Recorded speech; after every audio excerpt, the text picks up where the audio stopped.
পড়ছে এক নজরে কোরআন থেকে সূরা কাউসার। নাজিলের ধারাবাহিকতা তথা কোন সূরার পর নাজিল হয়েছে তা বিবেচনায় এটি ১৫ নং সূরা। এর আগে আছে সূরা আদিয়াত ও পরে সূরা তাকাসুর নাজিল হয়েছে। বর্তমান কোরআন মাজিদের বিন্যাস অনুযায়ী এটি ১০৮ নং সূরা।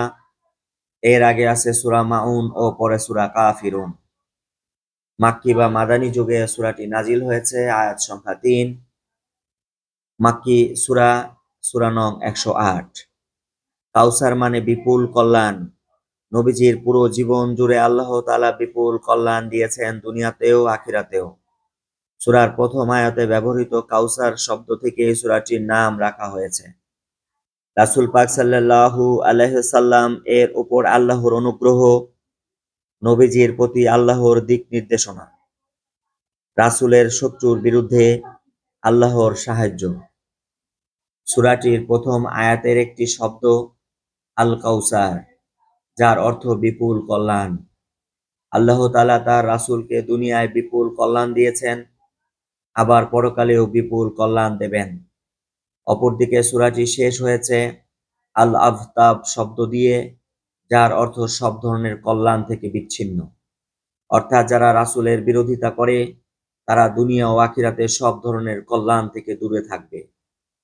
এই সূরার আগের সূরা হলো সূরা মাউন, যার শেষে কিছু মানুষের কৃপণতার বৈশিষ্ট্য তুলে ধরা হয়েছে। আর তারা প্রয়োজনীয় টুকিটাকি জিনিস অন্যদেরকে দেয় না। আর সূরা কাউসার শুরু হয়েছে আল্লাহর বদান্যতার পরিচয় দিয়ে। নিঃসন্দেহে আমি তোমাকে বিপুল কল্যাণ দিয়েছি। আল্লাহর রাসূল সাল্লাল্লাহু আলাইহি সাল্লাম তখনও নবুয়ত পাননি। ছেলেবেলা থেকেই তো মক্কাবাসী তাকে চিনত। তিনি কোনোদিন মিথ্যা বলেননি, কাউকে কটু কথা বলেননি, আমানত রক্ষা করেছেন শতভাগ, আত্মীয়দের সাথে সুসম্পর্ক রেখেছেন।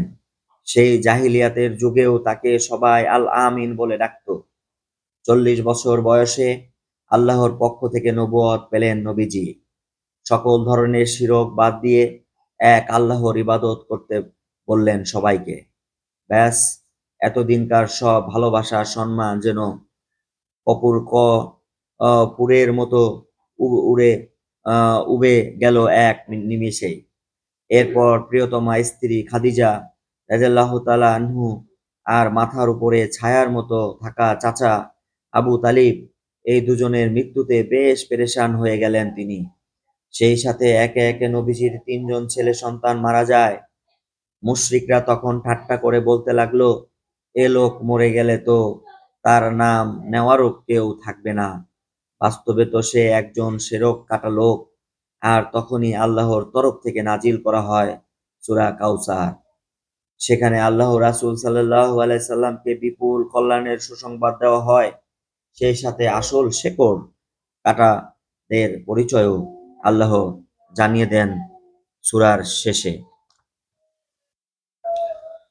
সূরার শুরুতেই আল্লাহ তার রাসূলকে বলেন, নিঃসন্দেহে আমি তোমাকে বিপুল কল্যাণ দিয়েছি। এই বিরাট অনুগ্রহের কৃতজ্ঞতা স্বরূপ আল্লাহ তার নবীকে আদেশ দিলেন, তোমার রবের উদ্দেশ্যে নামাজ পড়ো আর কোরবানি করো। কাফিররা নবীকে শেকড়হীন বলে উপহাস করে। সূরার শেষ আয়াতে আল্লাহ সাফ জানিয়ে দিলেন, তোমাকে যারা ঘৃণা করে শেকড়হীন আসলে তারাই। আনাস ইবনু মালিক রাদিয়াল্লাহু তাআলা থেকে বর্ণিত, তিনি বলেন, একবার আমরা রাসূল পাক সাল্লাল্লাহু আলাইহি সাল্লাম এর কাছে মজলিসে উপস্থিত ছিলাম। হঠাৎ করেই তার অচেতন অবস্থার মতন সৃষ্টি হলো। অতঃপর তিনি মুচকি হেসে মাথা তুললেন। আমরা বললাম, আল্লাহর রাসূল, আপনার হাসির কারণ কি? তিনি বললেন, এইমাত্র আমার উপরে একটি সূরা নাজিল হয়েছে। অতঃপর তিনি তেলাওয়াত করলেন, পরম করুণাময় বিশেষ দয়ালু আল্লাহর নামে, নিঃসন্দেহে আমি তোমাকে বিপুল কল্যাণ দিয়েছি। সুতরাং তুমি তোমার রবের উদ্দেশ্যে নামাজ পড়ো আর কোরবানি করো। তোমাকে যারা ঘৃণা করে তারাই শেকড়হীন। নববী ঐতিহ্যকে সামনে রেখে আল্লাহর নিয়ামতের কৃপণতা কৃতজ্ঞতা স্বরূপ কোরবানি করতে হবে। কারণ এই কোরবানি জীবনের প্রতিটি বাঁকে আল্লাহর হুকুমের সামনে মাথা নুইয়ে দেওয়ার কথা স্মরণ করিয়ে দেয়। বিপুল কল্যাণের উপহার। আল্লাহ তাআলা রাসূল পাক সাল্লাল্লাহু আলাইহি সাল্লামকে বিপুল কল্যাণ দিয়েছেন। এই কল্যাণ কেবল কিয়ামত দিনের হাউজে কাউসার সীমাবদ্ধ নয়, বরং দুনিয়া ও আখিরাতে রাসূলকে দেওয়া সামগ্রিক কল্যাণকে বোঝায়। আল্লাহ বিপুল কল্যাণের নিয়ামত দিয়েছেন, এবার চাই সেই নিয়ামতের কৃতজ্ঞতা প্রকাশ। আর কৃতজ্ঞতা তখনই পুরোপুরি প্রকাশ করা সম্ভব হবে যখন নামাজ ও কুরবানির মাধ্যমে একনিষ্ঠভাবে তার সামনে নত হওয়া যাবে। যারা রাসূলের বিরোধিতা করবে, তার মর্যাদা ক্ষুণ্ণ করার চেষ্টা করবে, তাদেরকেই আল্লাহ শেকড়হীন করে দেবেন। মানে তারা সকল ধরনের কল্যাণ থেকে বঞ্চিত হবে। রাসূল পাক সাল্লাল্লাহু আলাইহি সাল্লামকে আল্লাহ তাআলা বিপুল কল্যাণ দিয়েছেন, জানানো হলো সে কথা ১ নং আয়াতে। আর এই বিপুল কল্যাণের নিয়ামতের শুকরিয়া হিসাবে তাকে নামাজ ও কুরবানির আদেশ দেওয়া হলো ২ নং আয়াত। রাসূল নন, রাসূলের শত্রুরাই বরং তার শেকড় কাটা ৩ নং আয়াত। এই সূরার ৩য় ও সর্বশেষ আয়াত, তোমাকে যারা ঘৃণা করে তারাই শেকড়হীন। রাসূলের উদ্দেশ্য এই ছিল মহান আল্লাহর বাণী। রাসূলকে কাফিররা কেন ঘৃণা করত? শানে নুজুল অংশে তা বলা হয়েছে। আজকের দিনেও কাউকে ভালো কথা বলতে গেলেই কটু কথা শুনতে হয়।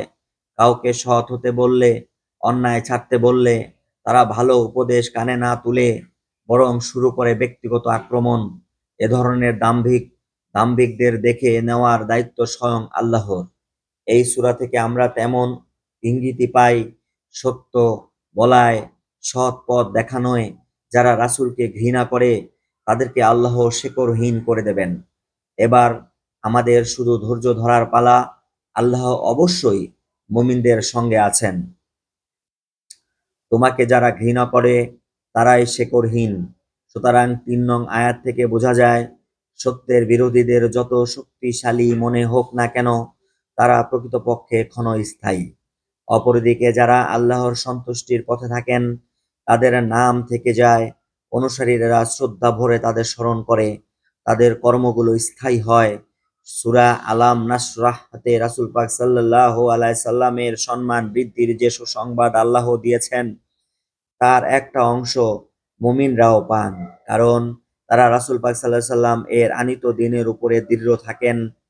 বিপরীত দিকে যারা নিজেদের মন মতো চলে ও রাসূল পাক সাল্লাল্লাহু আলাইহি সাল্লামের আনিত দ্বীনকে ঘৃণা করে, তাদের জীবন একটা সময় অর্থহীন হয়ে যায়।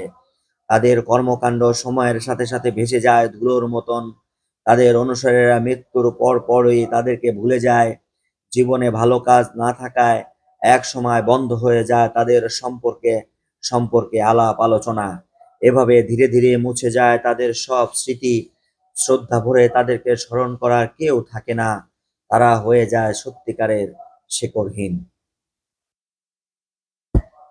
শুনছিলেন এক নজরে কোরআন থেকে সূরা কাউসার। পরবর্তী ভিডিওতে সূরা কাফিরুন পড়ার আশাবাদ ব্যক্ত করছি। আল্লাহ রাব্বুল আলামিন আমাদের সবাইকে কোরআন এবং সুন্নাহের আলোকে জীবন পরিচালনা করার তৌফিক দান করুক। সকলে বলুন আমিন।